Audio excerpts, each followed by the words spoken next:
inviter à vous mettre debout. Voilà. Et ce premier chant qui dit « Victoire, Alléluia ». Alors imaginez, vous êtes l'armée en fait du Seigneur. Jésus est notre roi. Et on dit « Hourra, hourra Seigneur, tu as gagné, tu as vaincu la mort. Tu es victorieux Seigneur. Et par cette victoire, nous-mêmes nous devenons victorieux en toi. » Amen.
Merci Jésus pour sa fidélité.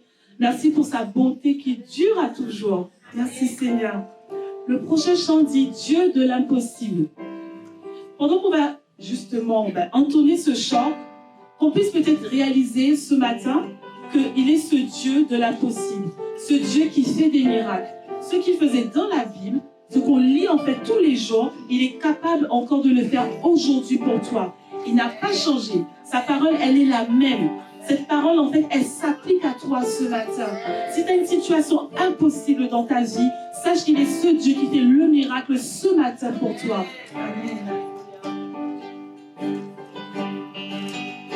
Dieu peut faire infiniment et au-delà.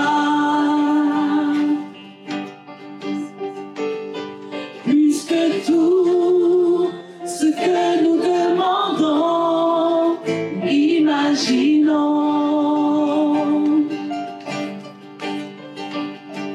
Ses promesses, oui et amen, se réalisent. Amen. Sa parole, toujours sûre et certaine, s'accomplira. Car il est puissant. Dieu est puissant. Dieu de l'impossible. Je sais qu'il peut tout accomplir. Tout accomplir. Il est sans limite. En lui, je peux tout accomplir. Tout accomplir. Dieu de l'impossible. Je sais qu'il peut tout accomplir. Tout accomplir. Il est sans limite. En lui, je peux tout accomplir. Tout accomplir. Dieu est grand. Dieu est grand, majestueux, il règne en roi. Il ordonne, calme les tempêtes, il a tout pouvoir.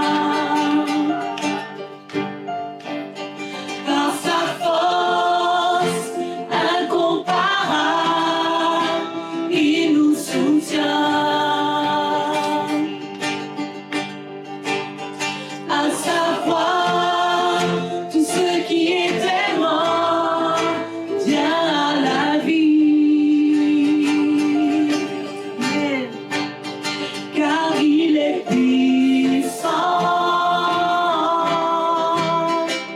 Dieu est puissant. Car il est puissant. Dieu est puissant. Dieu de l'impossible. Je sais qu'il peut tout accomplir. Tout accomplir. Il est sans limite. En lui, je peux tout accomplir. Tout accomplir. Dieu de l'impossible. Je sais qu'il peut tout accomplir. Tout accomplir. Il est sans limite. En lui, je peux tout accomplir. Tout accomplir. Alléluia, Jésus. Éternel, tu es tout puissant. Éternel, tu n'as pas de limite. Tu n'as ni commencement, Seigneur, ni fin, Seigneur. Tu es Papa merveilleux. Oh, Éternel, mon Dieu, oui, en toi, nous pouvons tout accomplir ce matin. Parce que nous avons ta vie qui coule en nous, Seigneur. Nous avons reçu le Sauveur. Nous avons reçu le merveilleux. Oh oui, Éternel, à cause de ce sang précieux qui a coulé à la croix, tout est devenu possible, Seigneur. Oh, Éternel, nous te louons. Nous t'adorons ce matin. Et Éternel, nous t'élevons. Nous t'élevons, Jésus-Christ, au-dessus de toutes nos situations qui nous paraissent être insurmontables. Elles ne sont pas insurmontables pour toi. Et nous te disons oui, amen. Oui, amen, Seigneur. Oui, ta parole, c'est celle qui s'accomplit Ta parole, Seigneur, elle est sûre et certaine. Tu n'as ni ombre de variation, Seigneur, en toi. Nous te louons, Jésus-Christ. Nous pouvons nous appuyer sur toi. Tu es merveilleux, Yahweh. Alléluia, Jésus.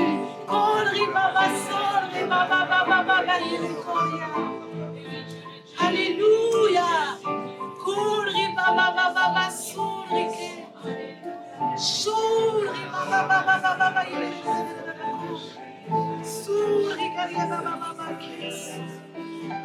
Alléluia.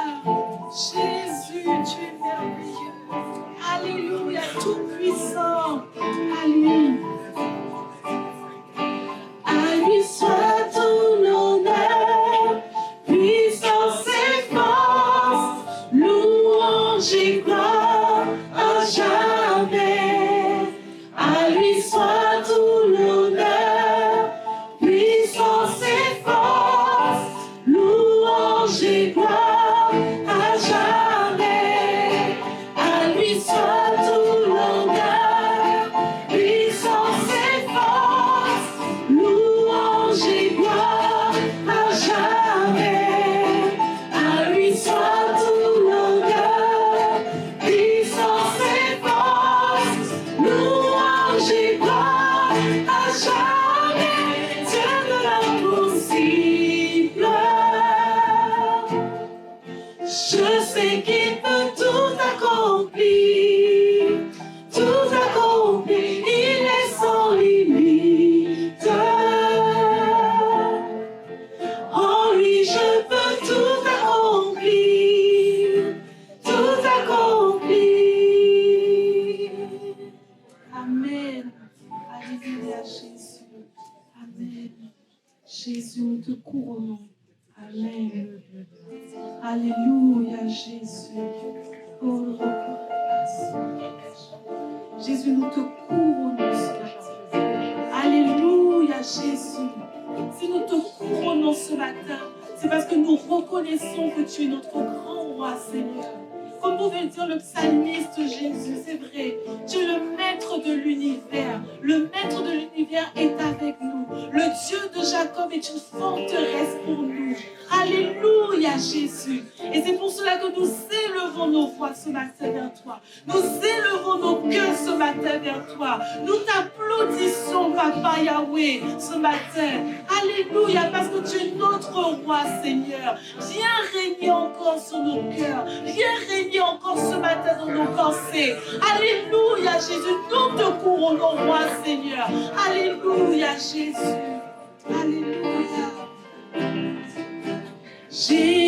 Jésus, nous te couronnons. Nous te proclamons roi. Présent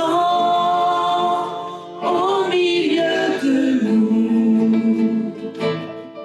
Nous t'élevons par nos chants. Nous t'adorons, nous t'exaltons. Viens établir ton trône éternel. Par nos louanges, nous t'invitons. Viens Jésus, prends la place du roi. Jésus, Jésus, nous te couronnons. Nous te proclamons roi. Présent au milieu de nous. Nous t'élevons par nos chants.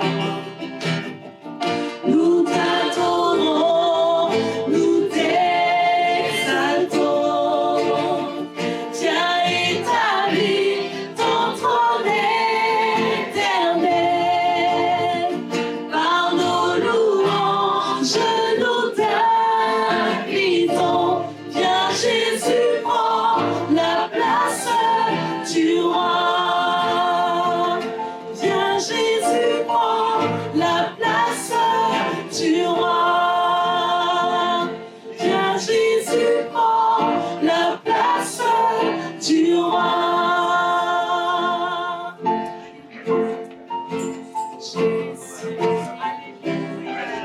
Alléluia. Alléluia. Jésus. Amen. Jésus. Christ est roi. Christ est roi. Christ est roi. Des rois. Christ est roi. Christ est roi.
louange à toi, des louanges pour toi, mon Père, le Dieu de la grâce,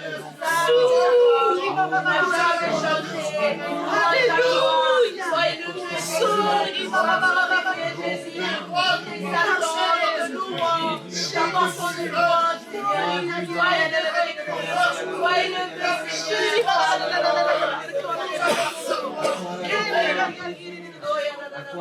Alléluia. Amen. Alléluia. Alléluia.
Alléluia.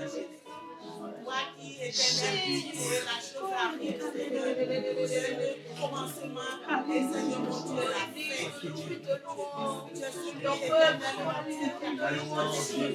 et qui a été mon Dieu, ce matin, je la reçois le louange, reçois nos adorations, reçois nos cœurs qui assoient pour avoir les cœurs de tes enfants. Tu as payé pour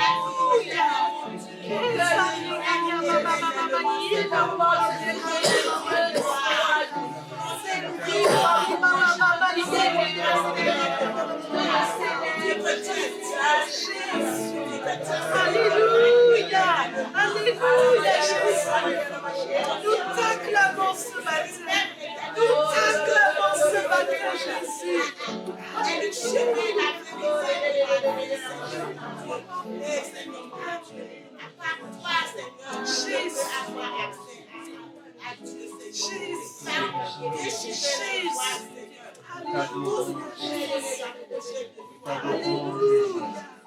Amen. Merci pour tes bienfaits.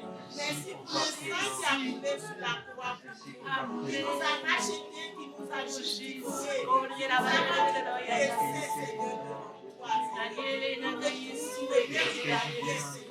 Mais tu n'as pas regardé ce que nous sommes. Oh Seigneur mon Dieu, tu te laisses mourir.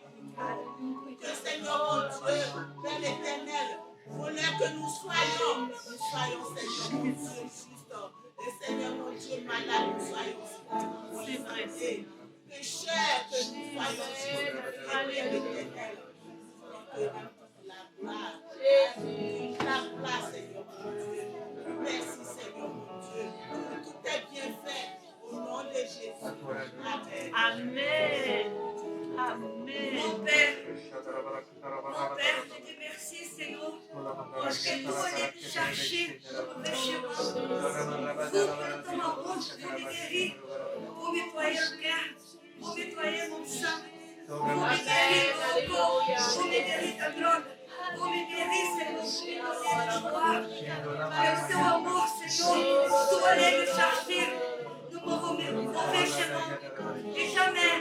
Jamais, Seigneur, je peux te merci, nous suffisons de cerveau touché pour pas expliquer, parce que la joie, merci pour me laisse.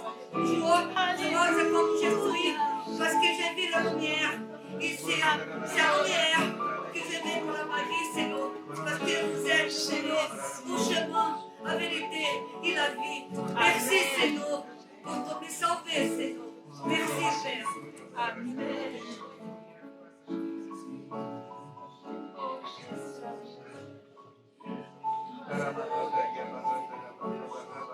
Alléluia.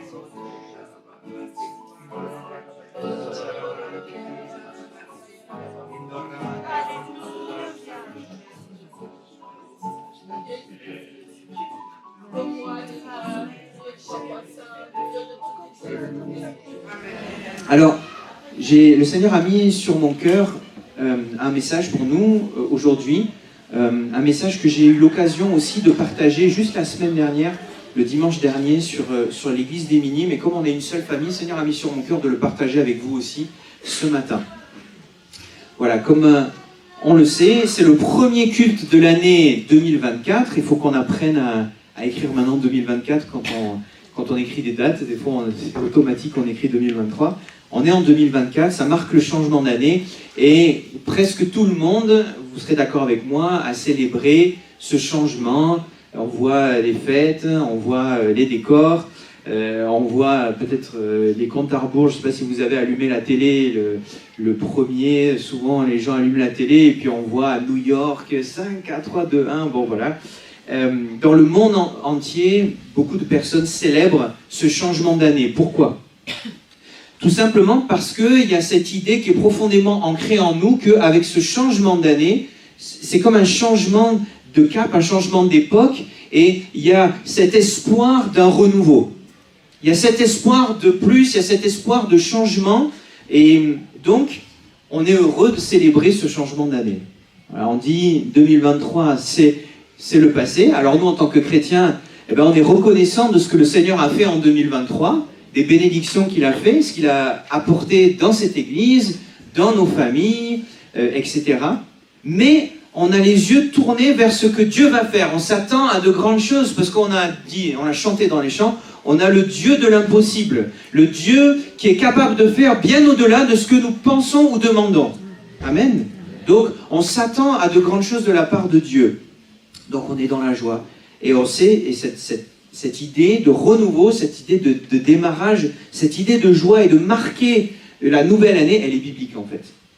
Je ne sais pas si vous saviez, mais il y a une fête dans la parole de Dieu, c'est une fête de l'Éternel. Hein. Il y a un livre dans la Bible qui s'appelle le Lévitique, dans lequel se trouve un certain nombre de fêtes que Dieu a demandé à son peuple d'observer. Et l'une d'entre elles, les Juifs l'appellent Rosh Hashanah. Alors ça se passe dans le calendrier juif plutôt en septembre, mais c'est pas grave, spirituellement c'est la même application. Rosh Hashanah veut dire la tête de l'année, ou en fait c'est la nouvelle année quelque part. Voilà. Et selon la tradition juive, c'est le jour où l'homme a été créé. C'est un peu comme l'anniversaire de la création de l'homme. C'est une fête que Dieu a demandé à son peuple d'observer. Et c'est une fête qui est marquée, en fait, par un instrument de musique qui, et on va le voir, qui a une origine céleste. Et cet instrument de musique, il va résonner le jour où cette fête est célébrée. Et si tu peux mettre la vidéo que je t'ai partagée, juste pour qu'on puisse entendre, alors ça se passe à Jérusalem en fait, cette petite vidéo. Ouais, c'est bien.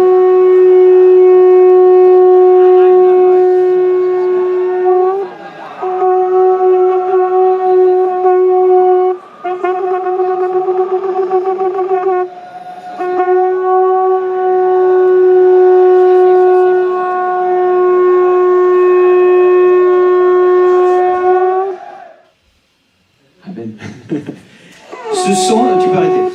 Merci. Moi, je sais qu'il y en a qui étaient un peu endormis, et là c'est bon, hein, c'est suffisamment réveillé. Ok, donc ce son-là, c'est le son en hébreu, c'est le terme shofar. Ce son-là, traduit en français par trompette dans la parole de Dieu. Le son de la trompette, c'est un son qui est en fait céleste, on va le voir. Et cette fête qui est célébrée au son de la trompette, on en trouve l'origine dans Lévitique, et on pourra prendre nos Bibles dans Lévitique, au chapitre 23, et à partir du verset 23, on va juste lire 3 versets. Lévitique 23, à partir du verset 23, c'est facile à retrouver.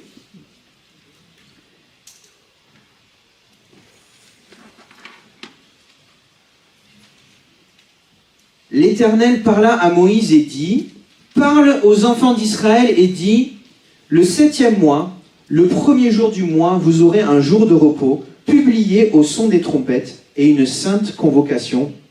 Vous ne ferez aucune œuvre servile et vous offrirez à l'Éternel des sacrifices consumés par le feu. » Littéralement, le verset 24, il nous dit, « Vous aurez un jour de mémoire au son des trompettes. » C'est ça que Dieu a établi.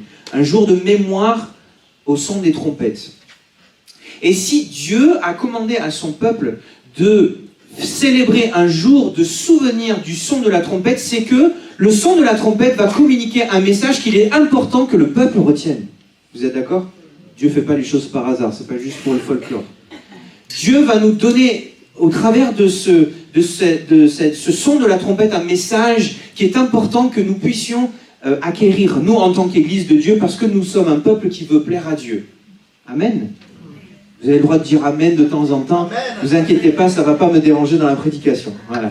Et qu'en cette nouvelle année 2024, nous puissions expérimenter ce changement dans notre vie au son de la trompette. C'est ça ma prière pour chacun d'entre nous. Amen. Amen.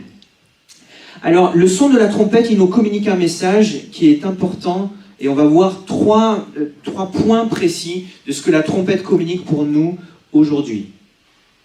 Alors le premier moment où la trompette sonne dans la parole de Dieu, on le trouve dans le livre de l'Exode, au chapitre 19.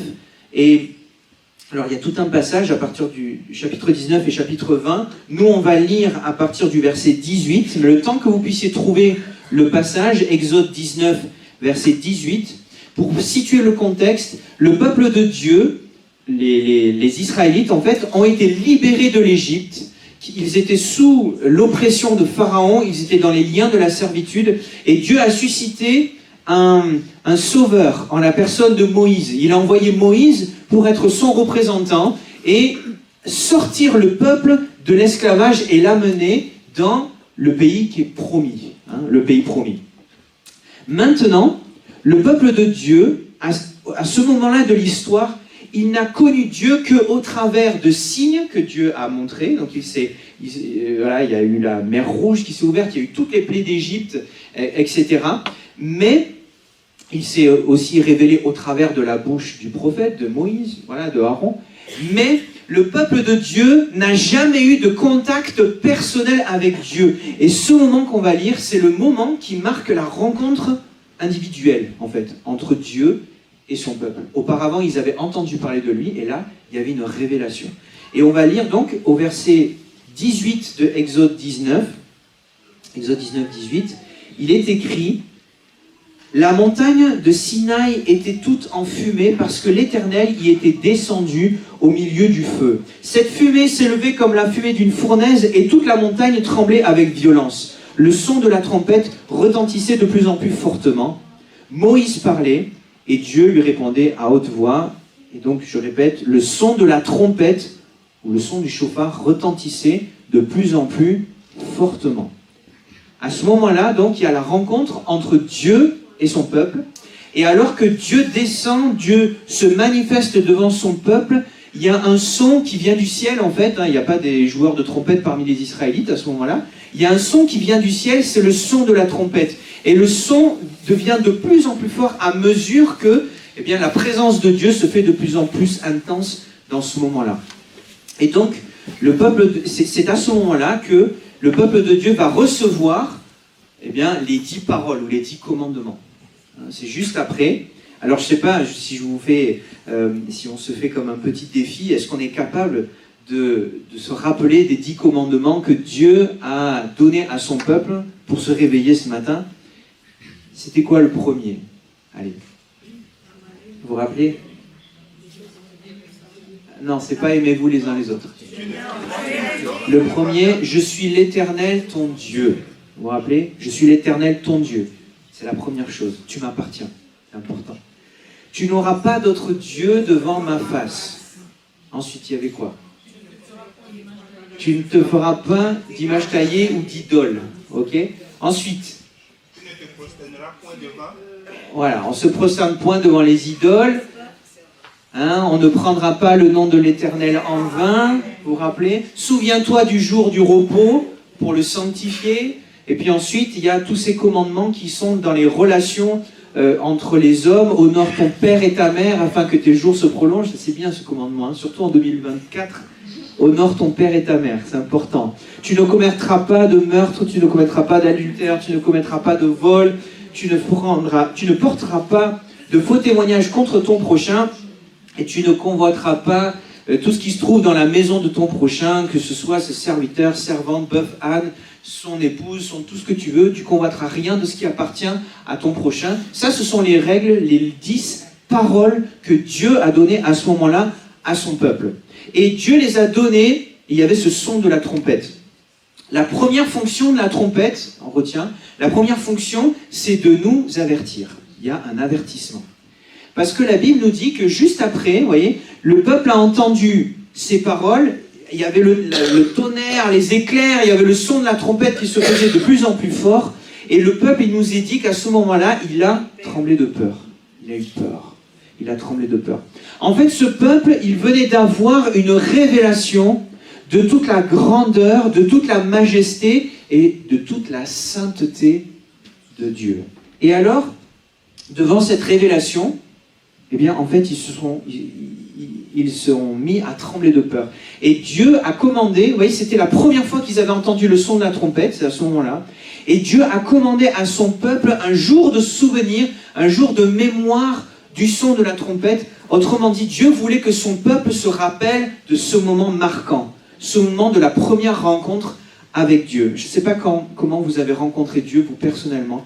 Moi, la première fois, toute première fois que j'ai rencontré Dieu, j'étais un petit peu dans le même cas que ces Israélites, parce que quand Dieu se révèle, il révèle sa grandeur, sa majesté, sa sainteté. En même temps, c'est comme un miroir, ça nous reflète qui on est et comment on est par rapport à sa sainteté. Comment on est par rapport à sa grandeur. Comment on est par rapport à sa majesté. Alors, je sais que on est en 2024, on est un petit peu plus instruits que les Israélites à l'époque, et on sait que eh bien, notre Dieu, il a créé l'univers, et que nous, rien que le système solaire dans l'univers, c'est une petite poussière. Et nous-mêmes, nous sommes une petite planète dans le système solaire, et nous, individus sur cette planète, nous sommes qu'une toute petite particule à l'échelle de l'univers. Vous êtes d'accord ? Et ce Dieu-là se révèle dans sa grandeur vis-à-vis de nous, et il nous montre qu'il est saint. Et c'est important que nous puissions, en ce début d'année, nous rappeler que Dieu est saint. Et que Dieu n'accepte pas le péché. Ça nous a été rappelé. Dieu n'accepte pas le péché. Dieu ne tolère pas le péché. Cette trompette qui sonne, elle nous avertit qu'en ce moment, nous sommes dans un temps de grâce. Un temps de grâce, mais un temps de grâce qui n'est pas éternel. Nous sommes dans un temps de grâce. Un temps qui permet à chacun de revenir vers Dieu. Vous voyez, c'est pas Dieu qui s'adapte à l'homme et à son agenda et à sa volonté, à ses désirs. Mais Dieu se révèle à l'homme et il dit, tu peux te conformer, tu peux venir à moi, tu peux décider de me suivre. On est dans un temps où Dieu use de patience. La Bible nous dit qu'il use de patience envers nous, ne voulant qu'aucun périsse, mais que tous parviennent à la repentance. Amen. Mais il va venir un temps, parce que le temps de la grâce, il n'est pas éternel. Il va venir un temps où Dieu va revenir au son de la trompette, établir sa justice sur cette terre. Et le peuple de Dieu, il dit « Alléluia !» Pourquoi ? Il y a tant d'injustice dans ce monde. Il y a tant de perversion, il y a tant de violence. Il y a tant de problèmes dans ce monde. Il nous faut le retour de Dieu. Et l'Église et l'Esprit, ils disent « Viens !» Viens Seigneur Jésus, viens régner. Nous avons besoin du règne de Dieu. Nous avons besoin que Dieu établisse sa justice sur cette terre. Mais c'est vrai que cette trompette, elle sonne pour tous les hommes. Et dans Joël chapitre 2, à partir du verset 1er, il nous est dit « Sonnez de la trompette en Sion, faites-la retentir sur ma montagne sainte, que tous les habitants du pays tremblent, car le jour de l'Éternel vient, car il est proche. Maintenant encore, au verset 12, dit l'Éternel, « Revenez à moi de tout votre cœur avec des jeûnes, avec des pleurs, avec des lamentations. » Cette trompette, qui est une trompette d'avertissement, en fait, c'est un appel à la repentance de la part du Seigneur. Repentez-vous. Vous voyez, la première chose, c'était marquant. Qu'est-ce qu'a dit ? Quel était le message de l'Évangile résumé par Jésus en une phrase, ou même par Jean-Baptiste ? Quand ils sont venus pour prêcher, la première chose qu'ils ont dit, c'est « Repentez-vous, car le royaume des cieux est proche. » Ça, c'est le message de l'Évangile. Amen. Repentez-vous. La repentance, c'est une grâce. La repentance, c'est une bonne chose. On a besoin de la repentance. Et c'est vrai qu'en 2024, encore plus avec le temps qui défile, c'est un mot qui ne fait pas plaisir. Oh, la repentance. Moi, j'aime pas le mot repentance. Alors des fois, on traduit, on change un peu la signification du mot parce que ça ne nous plaît pas trop, le terme repentance. Et pourtant, c'est tellement bon, la repentance. La repentance, c'est t'amener dans ta tête, dans ton cœur, dans tes actes, à t'aligner sur la volonté de Dieu. Parce que c'est la volonté de Dieu qui est bonne, agréable et parfaite. C'est pas la tienne, c'est pas la nôtre. Et donc cette trompette, elle sonne comme un appel à la repentance. C'est un appel, si tu ne lui appartiens pas, à lui donner ta vie. C'est un appel à venir à Dieu, si tu ne lui appartiens pas. C'est un appel à ce que Jésus ne soit pas seulement, en théorie, le Seigneur et le Sauveur, mais que Jésus soit ton Seigneur, soit ton Sauveur, à toi personnellement. Pas seulement un discours, pas seulement ce qu'on entend. Et je peux vous le dire qu'il y a un monde de ténèbres qui refuse que ce message soit annoncé. Et qui s'oppose à l'annoncer de ce message parce qu'il désire que dans sa perte, le monde soit entraîné avec lui. Parce qu'en fait, l'enfer, ça a été créé pour le diable et pour ses anges. C'est la Bible qui nous le dit. L'enfer n'a pas été créé pour l'homme. Le but de l'enfer, c'était pas de punir tous les hommes, c'est pas ça du tout. Le but de l'enfer, c'est d'y envoyer le diable et ses anges qui se sont rebellés. Mais le diable et les anges qui ont entraîné l'homme dans une chute, eh bien, ils veulent aussi que l'homme aille avec eux en enfer. Mais est-ce que vous voulez vous laisser faire? Non. Alors repentez-vous. Amen. Repentez-vous. C'est ce que Dieu nous demande. Et si nous sommes au Seigneur, si tu es au Seigneur, cette trompette-là, c'est un réveil. On a besoin du réveil de la trompette. On a besoin de se réveiller en tant qu'Église dans ces derniers temps. Parce que Jésus revient bientôt, on a besoin. Ça nous a été rappelé ce matin. On a besoin de briller. On a besoin de briller. On a besoin d'être à notre place. Tout ça, ça nous rappelle que Dieu a des plans pour son Église, que Dieu a des plans pour le monde, et que notre finalité, notre destinée, c'est pas ici-bas. Est-ce qu'on n'en a pas besoin de l'entendre ça en 2024? Ta vie, c'est pas juste métro, boulot, dodo. C'est pas juste Netflix, manger, dormir, venir à l'église, dire bonjour peut-être, mais ta vie, c'est jusque là-haut. Tu es citoyen des cieux. Tu n'es pas citoyen d'ici-bas. On a besoin de s'en rappeler de ça, qu'on est des citoyens des cieux. Que notre éternité, elle n'est pas passée aux choses d'ici-bas, parce que franchement, ce serait triste. Il y a tellement mieux avec Dieu. Il y a une vie tellement plus profonde, qui nous amène tellement plus loin. Amen. Alors Dieu sonne de la trompette. Dieu sonne de la trompette. Mais vous voyez, Dieu va se révéler à son peuple, c'est important de le comprendre. Il se révèle dans sa sainteté, dans sa majesté, mais pas dans le but d'écraser le peuple par cette révélation. Parce que si c'était le but de Dieu, d'écraser son peuple en se révélant, mais un souffle de sa bouche et puis tout le monde disparaît. Si c'était ça l'objectif de Dieu. Mais la Bible nous montre que l'objectif de Dieu, il n'était pas ça. Mais l'objectif de Dieu, c'était qu'avec cette rencontre, il y ait un changement qui soit produit. Amen. Dans Exode au chapitre 20 et au verset 20, voilà ce que Moïse, qui est le porte-parole de Dieu, va dire à ce peuple qui tremble. Il va dire, ne vous effrayez pas, car c'est pour vous mettre à l'épreuve que Dieu est venu. C'est pour que vous ayez sa crainte devant les yeux, afin que vous ne péchiez pas. Laisse le verset affiché si tu veux bien. Quand on regarde ce verset, moi, je l'ai regardé plusieurs fois, et je ne sais pas vous, mais avec notre esprit logique, là, on dirait que c'est un peu contradictoire, non? Ne vous effrayez pas, c'est pour que vous ayez sa crainte, non? C'est un peu bizarre, non? Il y a comme si, ne vous effrayez pas, mais c'est pour que vous ayez sa crainte. En fait, c'est que dans la parole de Dieu, il y a deux formes de crainte, deux formes de peur. Il y a une peur qui ne produit rien, et il y a une peur qui produit le changement. Et c'est de la deuxième crainte dont il nous faut nous saisir.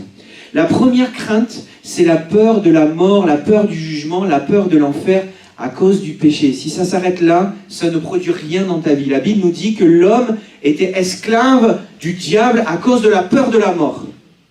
Des gens, à cause de la peur, aujourd'hui, ça les pousse à aller consulter toutes sortes de personnes dans l'occultisme parce qu'ils ont peur pour leur avenir. Moi, je peux vous dire, après divers rendez-vous pastoraux, qu'il y a un paquet de personnes qui vont consulter les voyants, qui vont consulter ceci, qui vont aller dans différentes sociétés secrètes parce qu'ils ont peur pour leur avenir. C'est la peur qui les motive et qui les conduit sur un chemin qui va, en fait, dans un esclavage. Mais c'est pas de ça, c'est pas de cette peur dont Dieu nous parle. La crainte de Dieu, c'est ça qui produit le changement. La crainte de Dieu, c'est une révérence. C'est une révérence. C'est dans notre cœur un respect, une soumission vis-à-vis de ce Dieu qui est extraordinaire. C'est une révérence. Ce n'est pas une peur. C'est pour ça que Moïse dit « Ne vous effrayez pas ». Mais c'est pour que vous ayez sa crainte. Vous savez, à l'époque de Moïse, lorsqu'on disait « Je sers » ou j'appartiens à tel religion, on ne disait pas « Je suis chrétien, je suis bouddhiste ». Ça n'existait pas à cette époque-là. Mais à cette époque, la façon de le dire, c'était « Je crains le nom du Dieu ». Quand je dis « je crains l'Éternel », ça veut dire « je sers l'Éternel ». C'est ça que ça veut dire. J'ai une profonde révérence, un respect, une soumission vis-à-vis de Dieu. Il est Dieu. Amen. C'est ça la crainte de Dieu. Et si tu regardes ta vie, si tu vois où tu en es actuellement, et que tu remarques qu'il y a quelque chose qui ne colle pas, c'est-à-dire il n'y a pas de changement, parce que la crainte de Dieu, on a dit, ça produit le changement. S'il n'y a pas de changement, c'est que tu as la crainte de quelqu'un d'autre. Si tu ne vois pas de changement dans ta vie, c'est que tu n'as pas la crainte de Dieu. Mais c'est que tu as la crainte de quelqu'un d'autre, parce qu'il y a une réalité spirituelle profonde qui est que tu vas servir celui que tu crains. Tu sers qui tu crains. Amen. Si tu crains Dieu, tu sers Dieu. Si tu as peur des hommes, si tu as peur de l'opinion des hommes, si tu as peur de l'opinion de ta famille, si tu as peur de l'opinion de ton entourage, de ton travail, tu vas les servir. Et tu vas servir leurs intérêts.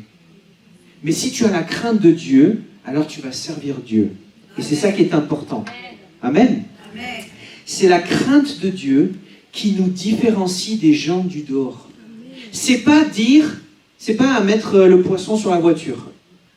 C'est pas aller voir tout le monde dire vous savez, je suis chrétien. Parce que si tu fais ça, mais que tu as un témoignage exécrable, ça produit l'effet exactement inverse. Je vous donne un exemple. Quand j'ai commencé le ministère pastoral, j'étais sur Marseille. Alors, je vous donne les mauvais exemples souvent sur Marseille. C'est pour pas qu'on se sente accusé à Toulouse, vous voyez. Donc, j'ai commencé le ministère pastoral sur Marseille. Et dans les tout premiers mois de ma formation, eh bien, il y avait un service d'obsèques avec un papy de l'église. Et en fait, donc nous, on s'est préparé comme... je ne sais pas si vous avez déjà assisté à des obsèques dans l'église, mais quand c'est un frère de l'église, ben, on se prépare, il y a des chants, il y a un message d'espoir, et puis on raconte le témoignage qu'a eu le frère auprès des autres, dans la prédication. Mais, alors qu'on était en train de faire ce temps d'obsèques, on se rend compte que dans le visage de la famille, c'est comme s'il y a quelque chose qui cloche. Vous voyez ? C'est bizarre ce qu'on est en train de dire. Ça semble pas vrai. Vous voyez ? Et puis en creusant un petit peu, on s'est rendu compte que ce papy, il avait un témoignage exécrable auprès de sa famille. Que ce papy, il était méprisant, que ce papy, il était pas très gentil. Et que l'image que nous avions de lui à l'église, eh bien, elle était très différente de ce que les autres, dans la vie privée, entre guillemets, voyaient de lui. Eh ouais. Il avait, en fait, c'était un chrétien à temps partiel. Vous voyez ? Et sa famille, elle le connaissait que sur ses jours de congé. Ouais, en gros, c'est ça. Vous voyez ? Et ça, ce n'est pas avoir la crainte de Dieu. La crainte de Dieu, elle te pousse à avoir non seulement cette attitude qui correspond à la piété à l'église, mais aussi quand personne ne te voit.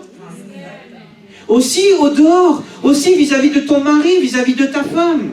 Oh là là, des fois on entend des histoires dans les couples, vous savez. Ah, cette personne, tu la vois prier, comme on dirait, on lui donne le bon Dieu sans confession. Vous voyez ? Et puis après, on apprend des choses dans la famille, à quel point il y a des problèmes dans le couple, des problèmes de parole, de soumission, d'amour, etc. Et ça, c'est pas avoir la crainte de Dieu. Parce que la crainte de Dieu, c'est devant les gens, les frères et sœurs de l'Église, mais aussi dehors. Et c'est ça qui fait que nous sommes différents.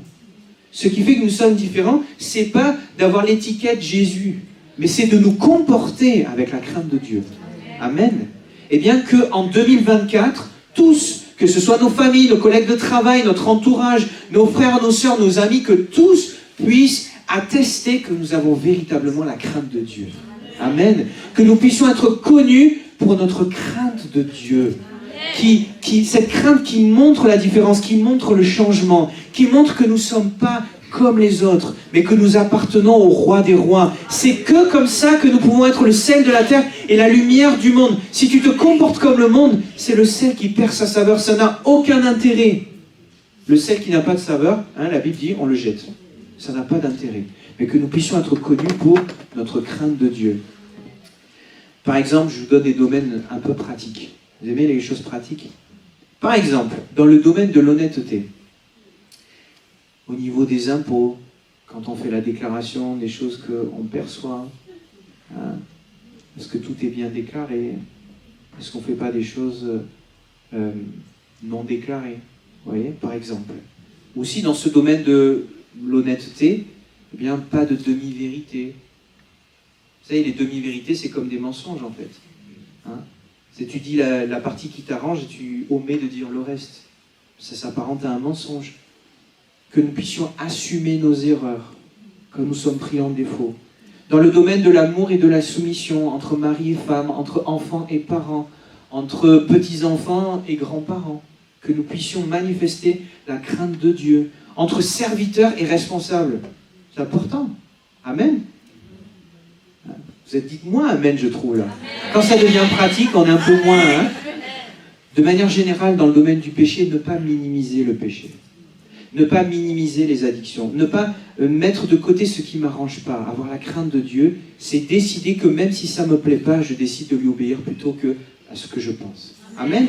Que nous puissions en 2024 être connus pour notre crainte de Dieu. Amen. Est-ce que ce ne serait pas formidable si en cette année qui commence, on puisse écouter le son de la trompette et puis marcher dans cette crainte de Dieu, pas par peur du jugement à venir, mais parce que nous l'aimons, parce que nous voulons lui plaire, parce que nous voulons l'honorer. Amen. Quand cette année qui démarre, tu puisses écouter le son de la trompette et décider de tout ton cœur de marcher dans la crainte de Dieu. Amen. Amen. Ça, c'est notre premier point. Le deuxième point, qui est aussi très important. On sait que la fête du Nouvel An, elle nous rappelle que, au son de la trompette, donc Dieu nous rappelle, c'est comme un avertissement pour nous amener à la crainte de Dieu. Ça, c'est le premier point. Le deuxième point, c'est la proclamation d'un jour très particulier, qu'on trouve dans Lévitique 25, à partir du verset 9. Lévitique 25, à partir du verset 9. Et vous ne saviez pas que dans Lévitique, il y avait des choses intéressantes. Peut-être certains sautaient le Lévitique en lisant. Mais la parole de Dieu, elle est très riche. Lévitique 25, juste les versets 9 et 10, voilà ce qui est écrit. Le 10e jour du 7e mois, tu feras retentir les sons éclatants de la trompette. Le jour des expiations, vous sonnerez de la trompette dans tout le pays, et vous sanctifierez la 50e année, vous publierez la liberté dans le pays pour tous ses habitants. Ce sera pour vous le jubilé. Chacun de vous retournera dans sa propriété, et chacun de vous retournera dans sa famille. Amen. À la fin de 7 cycles de 7 ans, il y avait une 50e année, et pendant cette 50e année, qui démarrait au son de la trompette, eh bien, cette 50e année, c'était l'année du jubilé, ou du yovel en hébreu. Il y avait deux choses qui étaient concernées par le jubilé. La première, c'était le retour de toutes les propriétés et de toutes les maisons à leur propriétaire initial. Je vous explique pourquoi. Si, imaginez un Israélite, pour des raisons économiques, il devait vendre sa maison, vendre son terrain pour pouvoir rembourser un certain nombre de dettes. Eh bien, la Bible nous dit que l'année du jubilé au plus tard, ces biens lui étaient restitués. C'est bien ça. Ça, c'est la loi de Dieu. C'est-à-dire la maison, le terrain, etc., ne peut jamais être vendu de manière permanente. Il y avait toujours une date limite qui était l'année du jubilé. Et d'ailleurs, on calculait le prix de vente en fonction du temps qui nous séparait du jubilé. Okay ? La deuxième chose, c'est qu'il y avait liberté pour tous les esclaves israélites. Si par exemple, un Israélite, toujours pour des raisons économiques, devait se vendre à un frère pour pouvoir rembourser des dettes par rapport à des dettes qu'il pouvait avoir accumulées, eh bien en fait, il serait libéré au plus tard l'année du jubilé. On n'était pas esclave à perpétuité. D'ailleurs, les esclaves dans la parole de Dieu, ils sont traités comme en fait des serviteurs. Ils ont un salaire, voyez. Mais ils étaient libérés de leurs obligations obligatoirement l'année du jubilé, au plus tard. Et la raison fondamentale, et c'est très important ça, la raison fondamentale, c'est que tout appartient à Dieu. Que ce soit la terre de Canaan, ou que ce soit le peuple de Dieu, tout le monde, ils appartiennent tous à Dieu. Donc en fait, personne n'a le droit de propriété, personne n'a le droit de se vendre, mais que ce soit les terres ou les hommes, Dieu les donne en bénédiction. Et Dieu les donne, en fait, c'est une alliance qui a été contractée entre le peuple et Dieu pour qu'ils puissent recevoir ses terres, pour qu'ils puissent recevoir ses biens. Mais en fait, tout ça, ça ne leur appartient pas. L'année du jubilé, le son de la trompette rappelle quelque chose de très important au peuple de Dieu. C'est que le propriétaire, c'est Dieu. Ça, c'est très important. Et nous avons besoin de nous en saisir.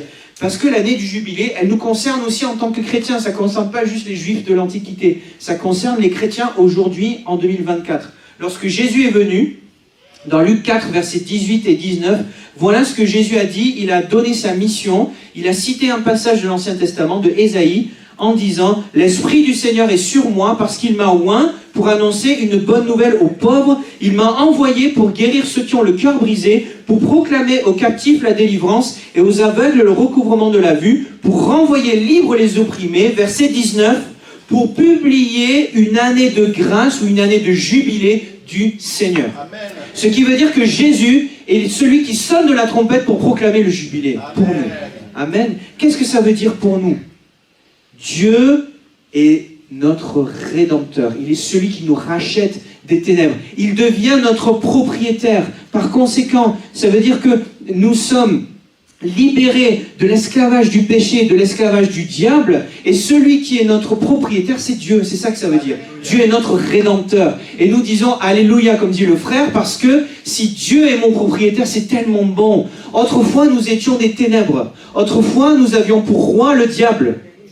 Autrefois, notre vie, elle était soumise au diable. Elle était soumise aux démons. Elle était soumise aux malédictions. Elle était soumise, en fait, aux choses de ce monde.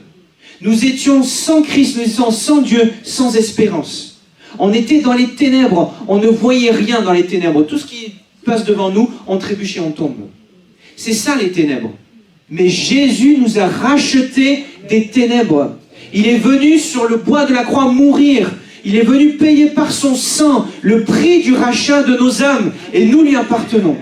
Et le jubilé, proclamer le jubilé, c'est rappeler à notre cœur que nous appartenons à Dieu. J'appartiens à Dieu. Et ça, c'est important de le dire pour nous, pour notre tête, de nous rappeler. Je n'appartiens pas à moi-même, mais j'appartiens à Dieu. Vous ne vous appartenez plus à vous-même. Vous vous rappelez ce que Paul disait. Mais vous appartenez à Dieu. Nous sommes le temple du Saint-Esprit. Nous appartenons à Dieu. Amen. Amen.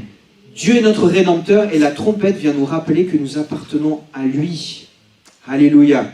Le sacrifice de Jésus rachète les hommes.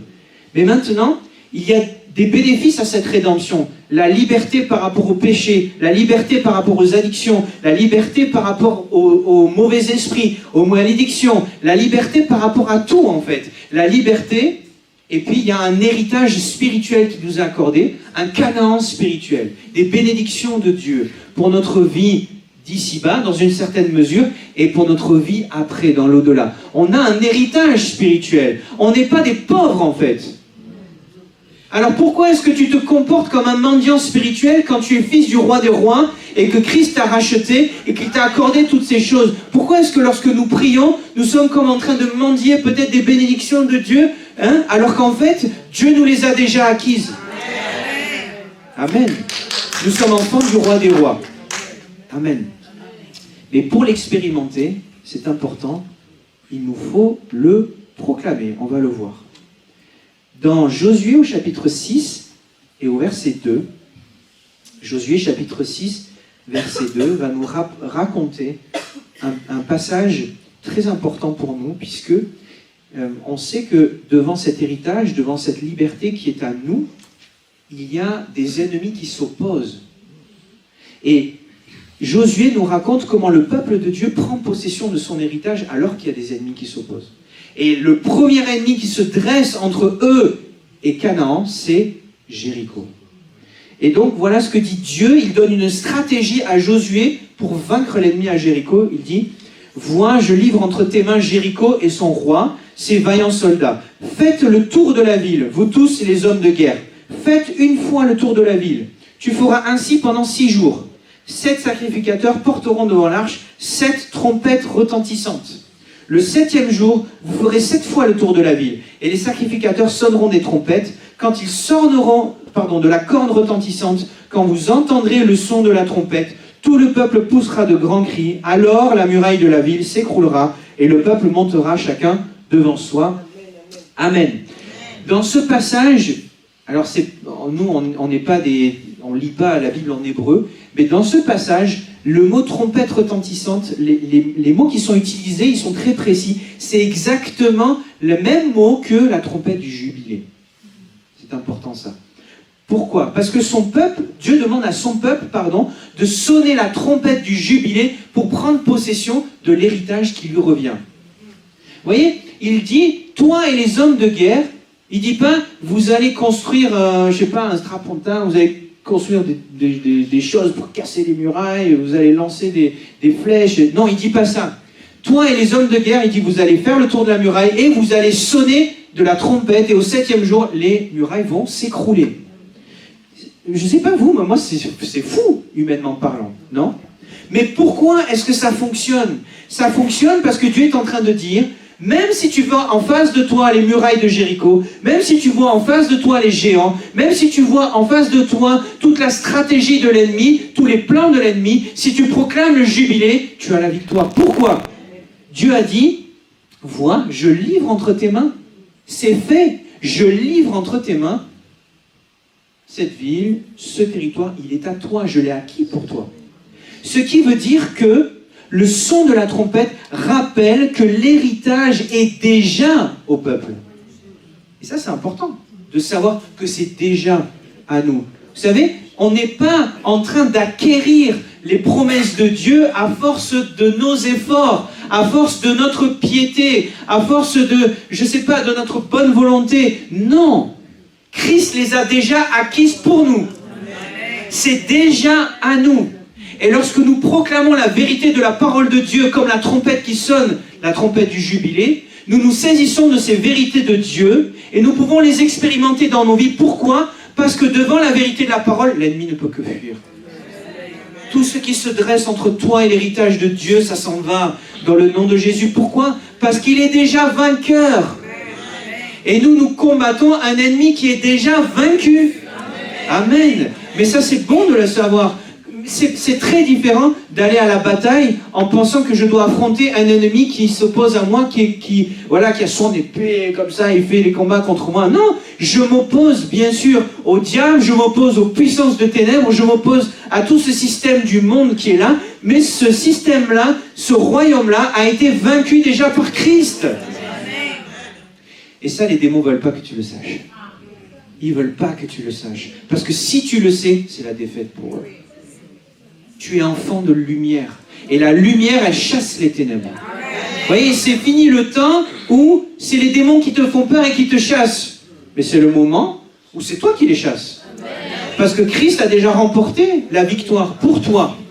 Amen. Si nous appartenons à Jésus, eh bien, les ennemis, ceux qui s'opposent à nous, ils n'ont qu'à fuir. Ce qui fait que nous avons un héritage spirituel en Jésus dont nous pouvons prendre possession, que nous pouvons réclamer. Lorsque nous proclamons le jubilé, la liberté pour le captif, la bénédiction pour nous et pour nos familles. Et je pense à ce que Dieu veut faire pour chacun d'entre nous. Peut-être dans la santé, le domaine de la guérison, dans le domaine de la paix intérieure, l'autorité sur le péché, l'autorité sur les ténèbres, l'intimité avec Dieu. Peut-être les enfants, les fils et les filles prodigues parmi nous. Peut-être il y en a, je l'ai entendu tout à l'heure dans une prière. Il y a des enfants qui sont prodigues. Proclamons le jubilé. Proclamons la liberté, proclamons la bénédiction de Dieu pour nos familles. Il a déjà acquis pour nous. Et soyons un peuple qui, avec fierté, assume ça, la victoire qui est en Christ. C'est bon d'être chrétien. C'est tellement bon d'être chrétien. C'est tellement enviable d'être chrétien, d'appartenir au roi des rois. Amen. Alléluia. Donc, face au diable, face aux démons, face au plan de l'ennemi, face à toutes les malédictions, face à ta chair, face à la maladie, face à la mort, face aux problèmes de ton couple, face à tout ce qui peut se passer, les enfants inconvertis, les déceptions, les tristesses, tout ce qui peut sembler impossible, tu proclames le jubilé. Tu sonnes de la trompette et tu proclames que la victoire, elle t'a déjà été acquise par Christ. Amen. Amen. Et j'aborde mon dernier point. Le son de la trompette, donc on a dit, ça avertit du jugement dernier pour nous amener à la crainte de Dieu. Le son de la trompette, il proclame aussi la rédemption. Il proclame aussi la faveur de Dieu. Il proclame que l'héritage spirituel, il est pour nous. Il proclame la liberté pour les captifs. On a dit tout ça. Mais maintenant, on va voir une dernière signification de la trompette. La trompette, elle est utilisée pour annoncer une célébration. Dans 1 Roi, chapitre 1, verset 39, c'est un exemple, il nous est dit, voilà, le sacrificateur Tsadok prit la corne d'huile dans la tente et il oignit Salomon. On sonna de la trompette et tout le peuple dit « Vive le roi Salomon !» Et si on lisait la suite du texte, on verrait que le peuple a poussé tellement de cris, était tellement dans la joie que ça s'est entendu très loin. Voilà. Maintenant, on sait que Salomon, au moins pendant la première partie de sa vie, c'était un grand roi. Hein, la Bible nous dit qu'il était tellement sage que les dignitaires de ce monde venaient vers lui pour qu'il puisse les éclairer. Il avait reçu de Dieu la sagesse. Et avec ça, il avait reçu de Dieu la richesse. Il avait reçu de Dieu la paix. Il avait reçu de Dieu toutes ses faveurs. Ouais. Mais sauf que c'était pas le roi avec un R majuscule. Voyez, c'était l'homme le plus sage du monde, etc., le plus riche, bon. Mais il avait en fait pour rôle de représenter aux yeux du peuple le vrai roi, le roi des rois. Psaume 98, verset 6, voici ce qu'il nous est dit. Avec les trompettes et au son du corps, poussez des cris de joie devant le roi, l'Éternel. Psaume 24, versets 9 et 10. Portes, élevez vos linteaux, élevez les portes éternelles, que le roi de gloire fasse son entrée. Qui donc est ce roi de gloire? L'Éternel des armées, voilà le roi de gloire. Amen. Vous savez, le son de la trompette, ça nous parle d'un roi qui est là. Ce roi, c'est Dieu. J'ai dit merci Seigneur pour les chants qui ont été conduits vraiment à nous amener à reconnaître que Christ est roi, que Dieu est roi. Amen. Et que le royaume de Dieu, il est là. Vous vous rappelez, repentez-vous, car le royaume de Dieu est proche. Le royaume de Dieu, il est là. Il commence de manière discrète au début. Il commence dans nos cœurs. Ça commence à l'intérieur. Le royaume de Dieu, il commence lorsque notre cœur est soumis au règne de Dieu. Ce qui veut dire, c'est quoi notre cœur? Notre cœur, c'est nos pensées. Notre cœur, c'est notre volonté. Notre cœur, c'est nos émotions. Notre cœur, c'est nos sentiments. C'est tout ce qui est à l'intérieur. Notre vie intérieure, elle est soumise au règne de Christ. Ce qui veut dire que le règne de Dieu, lorsqu'on devient chrétien, il s'installe sur nos pensées. Hein, on est amené à renouveler notre intelligence pour apprendre à penser comme le Seigneur. À ce que nos pensées s'alignent avec les siennes, nos priorités s'alignent avec les siennes, notre volonté s'aligne avec la sienne, que nos sentiments soient gouvernés par le Saint-Esprit, que nos émotions soient gouvernées par le Saint-Esprit. Si je dis Jésus-Christ est mon Seigneur, ça veut dire que je décide que mon cœur soit soumis au règne de Christ. Amen. Amen. Et le royaume de Dieu, c'est l'amour, la joie, la paix par le Saint-Esprit. Amen. Quel est le fruit de l'esprit dans un cœur? J'ai commencé à le citer. L'amour, la paix, la joie, la patience, la bonté, la bienveillance, la foi, la douceur et la maîtrise de soi. Tout ça, c'est les caractéristiques d'un cœur où Jésus règne. Amen. Pourquoi? Parce que ces pensées, ces émotions, ces sentiments, en fait, ce sont les émotions, les pensées, les sentiments, la volonté de Christ. Lorsque Jésus règne sur notre cœur, nous avons le cœur de Christ. Alléluia. Vous imaginez ce que ça veut dire pour nous, pour toi qui te bats avec peut-être ton mauvais caractère, pour toi qui lutte avec des pensées, pour toi qui peut-être est perturbé par toutes sortes de choses, si tu décides de soumettre ta vie à Jésus, si tu dis Jésus règne sur mon cœur, que tes sentiments s'imposent sur les miens, que ta volonté s'impose sur la mienne, que mes émotions soient soumises au Saint-Esprit, sous le contrôle du Saint-Esprit. Je me souviens de quelqu'un qui me disait dans le bureau un jour, je suis hypersensible et c'est comme ça que je suis. Ou je suis colérique et c'est comme ça que je suis, c'est mon caractère. Et quelque part, il faut m'accepter. Ben non, si tu es chrétien, ton cœur, c'est le cœur de Christ. Tes sentiments, c'est les sentiments de Christ.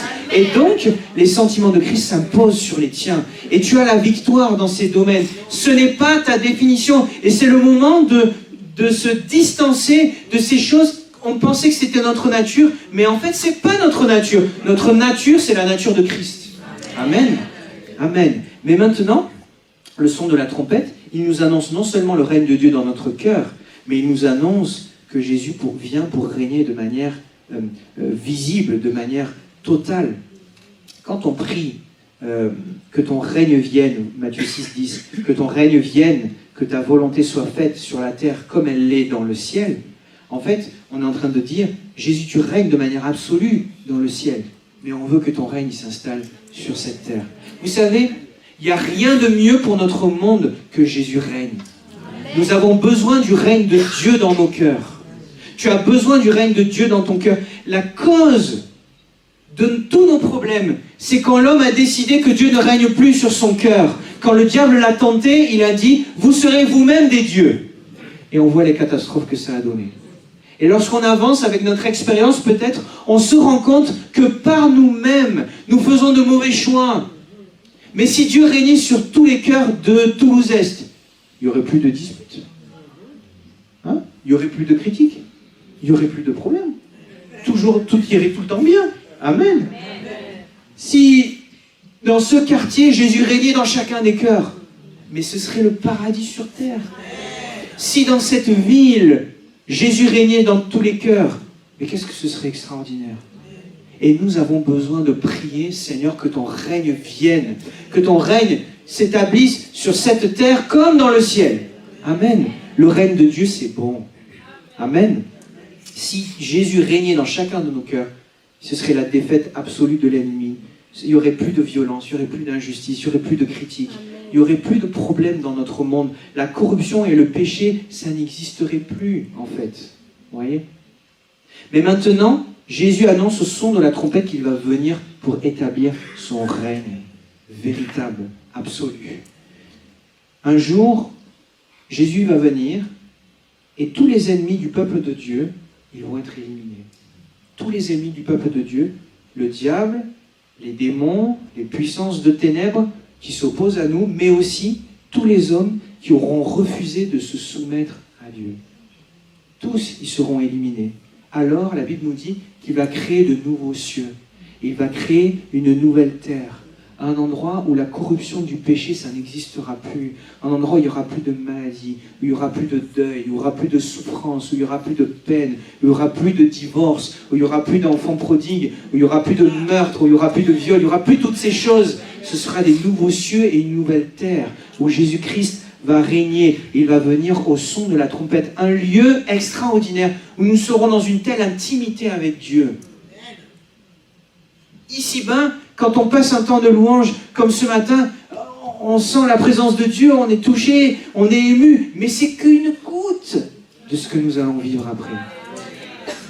1 Thessaloniciens chapitre 4 verset 16, il nous est dit, car le Seigneur lui-même a un signal donné à la voix d'un archange, au son de la trompette descendra du ciel, et les morts en Christ ressusciteront premièrement. Ensuite, nous les vivants qui serons restés, nous serons tous ensemble enlevés avec eux sur des nuées, à la rencontre du Seigneur dans les airs. Et ainsi, nous serons toujours avec le Seigneur. Amen. Le son de la trompette, il te rappelle à toi, chrétien, que tu n'es pas d'ici-bas. Tu n'es pas d'ici-bas, mais tu es du royaume à venir. Vous voyez, il n'y a personne de plus avant-gardiste, il n'y a personne de plus à la mode, il n'y a personne de plus en avance qu'un chrétien, parce que nous vivons déjà ici-bas le royaume à venir. Nous vivons déjà ici-bas la création qui va arriver après. On ne peut pas faire plus en avance sur cette terre. Pourquoi est-ce qu'on envie les gens du monde et leur misère, alors que Dieu nous appelle à vivre son règne ici-bas? Et nous pouvons vivre un extrait, un avant-goût de cette création future ici-bas. Le royaume de Dieu, il est déjà dans notre cœur. Et nous voyons, lorsque le royaume de Dieu se manifeste, nous voyons les démons chassés, nous voyons les malades guéris, nous voyons les paralytiques se lever, nous voyons la gloire de Dieu se manifester, parce que le règne de Dieu, il met en place la vie de Dieu. C'est ce que nous voulons, non? Si tu veux que Dieu établisse son règne, si tu pries pour ça, eh bien, que Jésus puisse commencer par régner déjà dans ton cœur. Amen. Amen. Et ça nous amène, je crois, à avoir les bonnes priorités, à vivre comme des citoyens des cieux, à vivre comme ceux qui ont déjà en perspective ce qui va venir après. Ce qui veut dire que tout ce qu'on fait dans notre travail, notre adoration, notre louange, les relations que nous pouvons avoir les uns avec les autres, notre service, je ne sais pas, notre fidélité, notre sanctification, notre obéissance, on ne le fait pas pour obtenir des choses d'ici-bas. Vous voyez, je me souviens, quelqu'un un jour qui avait une grande déception, parce qu'il dit « Seigneur, je te sers, mais tu ne m'as pas répondu à ma prière. » Et la réponse était, je ne sais plus, pour une voiture ou pour quelque chose comme ça, vous voyez. Mais on ne sert pas Dieu pour des récompenses d'ici-bas, mais on sert pour des couronnes éternelles. On sert pour quelque chose d'éternel, qui n'est pas passager. Que tout ce que nous faisons, nous le fassions pour la gloire de Dieu. Que tout ce que nous faisons en 2024, nous puissions le faire avec cette perspective du ciel. On est déjà citoyens du ciel. Amen. Amen. Notre patrie, c'est le ciel. Notre destinée, c'est là-haut. Et il n'y a rien qui peut nous séparer de cet avenir, à part si nous-mêmes, on décide de s'en écarter. Qu'en cette nouvelle année, on puisse vivre le règne de Dieu dans nos cœurs. Véritablement. Qu'il se manifeste toujours plus dans nos maisons, dans notre travail, auprès des enfants, partout où nous sommes, dans l'église, que le règne de Dieu se manifeste et qu'on puisse vivre avec cette mentalité que nous sommes déjà citoyens du ciel. Amen. Amen. On va fermer nos yeux. Je conclus. Cette nouvelle année, elle démarre et le son de la trompette, il continue de sonner. Il continue de sonner. Et cette trompette qui retentit, d'abord, elle nous avertit du jugement à venir. Elle nous pousse à la crainte de Dieu. Que tu puisses écouter cette trompette et décider de tout ton cœur ce matin de marcher avec la crainte de Dieu. Qu'il n'y ait pas de retour en arrière. De tout ton cœur dans la crainte de Dieu. Cette trompette, elle proclame aussi le jubilé. Cette liberté totale face au péché, face aux addictions, face au diable et la vie abondante. L'héritage céleste pour tous ceux qui appartiennent à Dieu. Et que tu puisses véritablement l'expérimenter dans tous les domaines de ta vie, ce jubilé. Et la trompette, elle célèbre le règne du roi. Et que tu puisses l'accepter comme le roi de ta vie. Que tu puisses vivre comme un citoyen déjà du ciel. Et si peut-être tu vis déjà ces réalités dans une certaine mesure, que tu puisses célébrer Dieu pour tout ce qu'il a fait cette année passée pour toi, et dans la perspective de tout ce qu'il va faire pour toi dans cette année 2024, liberté, victoire, bénédiction pour toi, pour ta famille, ton travail, la vie éternelle, et surtout que nous puissions célébrer son retour qui est bientôt là. Amen. Alors qu'on a nos yeux fermés, j'aimerais profiter de ce temps pour faire un appel solennel à chacun de nous. Est-ce que tu veux décider que Jésus soit le roi de ton cœur? Est-ce que tu veux ce matin, alors que Dieu est là, dans ce lieu, alors que tu sais à quel point c'est bon que Dieu règne dans ta vie, que Dieu règne dans ton cœur, et peu importe les changements que ça peut impliquer, tu y gagnes tellement plus, parce que le règne de Dieu, c'est la joie, la paix, c'est le bonheur avec Christ, c'est une éternité avec lui. C'est la liberté absolue. Tout ça, c'est le règne de Dieu. Est-ce que tu voudrais ce matin décider solennellement, devant Dieu, pas devant moi, mais devant Dieu, que Jésus règne sur ton cœur une bonne fois pour toutes? Si c'est ton cas, si tu veux expérimenter toutes ces choses qui découlent du règne de Dieu dans notre cœur, eh bien, je t'invite à lever ta main. Et j'aimerais qu'on puisse prier. Ouais. Seigneur vous voit. Seigneur vous voit. Oui. Seigneur vous voit au fond aussi. Seigneur vous voit. Si tu veux décider que Jésus règne sur ton cœur, je crois qu'il y a quelqu'un qui a entendu ce message beaucoup de fois déjà. Mais Jésus revient bientôt. Cette trompette, elle t'avertit. Elle t'avertit qu'il faut te positionner. Il faut te décider. C'est le moment pour toi. C'est le moment que Jésus règne dans ton cœur. Il faut décider de ne pas écouter la peur, les craintes de tout ce qui est là autour, les voix de l'ennemi qui sont là, qui cherchent en fait à t'attirer dans sa perte. Mais que tu décides ce matin que Jésus règne dans ton cœur. Et si tu décides que Jésus règne dans ton cœur, tout le reste des problèmes, ils vont se régler. Les démons vont partir, les malédictions vont partir, les soucis, les préoccupations, et tu vas recevoir la paix, la joie de Dieu, l'amour de Dieu, la faveur de Dieu dans ta vie. Il va te faire passer du royaume des ténèbres dans le royaume du Fils de son amour. Si c'est ton désir ce matin, tu peux lever toi aussi ta main. Je ne demande pas que ceux qui ont déjà levé la main la lèvent à nouveau. Oui, le Seigneur vous voit. Amen. Le Seigneur vous voit. Amen. J'aimerais que nous puissions prier ensemble. J'avais prévu qu'on chante un chant, on chantera juste après, mais qu'on puisse prier ensemble pour que Jésus véritablement règne dans chacun de nos cœurs, et en particulier pour ces bien-aimés qui ont décidé devant Dieu de lever cette main. Parce que Dieu le prend au sérieux. Ce n'est pas un choix sous la pression, ce n'est pas dans l'intensité d'un moment, mais c'est quelque chose qui va déterminer ton avenir. Que Jésus puisse régner dans ton cœur. Au nom de Jésus, Seigneur, nous voulons proclamer le jubilé encore pour ces vies. Nous voulons proclamer la liberté pour ces vies dans le nom de Jésus. Et Seigneur, que le règne de Dieu puisse s'établir dans ces cœurs. Seigneur, tu nous le montres. Pour que tu règnes dans nos cœurs, il nous faut passer par la porte de la repentance. Je te prie, Seigneur, que pour chacune de ces personnes, il y ait cette décision de se repentir, de se détourner de l'ancienne vie et de te suivre de manière radicale, de manière totale, de manière absolue, qu'ils puissent te saisir et que tu puisses être non seulement leur sauveur, mais leur Seigneur, que tu règnes sur leur cœur. Et Seigneur, que la bénédiction qui en découle puisse abonder sur leur famille, sur leur foyer, Seigneur, sur les enfants qui sont représentés, les parents qui sont là, que ça puisse être des lumières là où tu les as placés, dans leur lieu de travail, dans le nom de Jésus. Tu es celui qui fait tomber les forteresses, Seigneur, les forteresses qui sont là autour des cœurs. Je veux proclamer l'année du jubilé et que ces forteresses tombent dans le nom de Jésus. Que tous ceux pour qui le cœur est endurci, encerclés de ces murailles, encerclés des pensées de l'ennemi, Seigneur, que au nom de Jésus, au son de la trompette, ces murailles tombent et qu'elles puissent recevoir une bonne fois pour toutes le salut, qu'elles puissent recevoir une bonne fois pour toutes le règne de Dieu dans leur vie, dans le nom de Jésus. Merci Seigneur.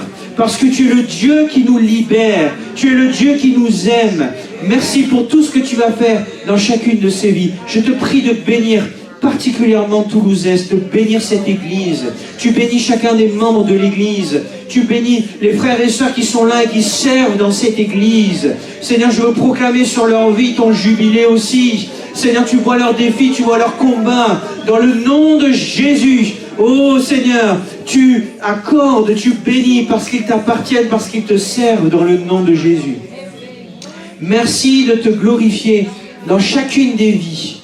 Que Seigneur, tous ceux qui rentrent dans ce lieu, Seigneur, ressentent ta présence manifeste et que le règne de Dieu se mette en place dans leur cœur, dans le nom de Jésus-Christ. Amen. Amen. Amen.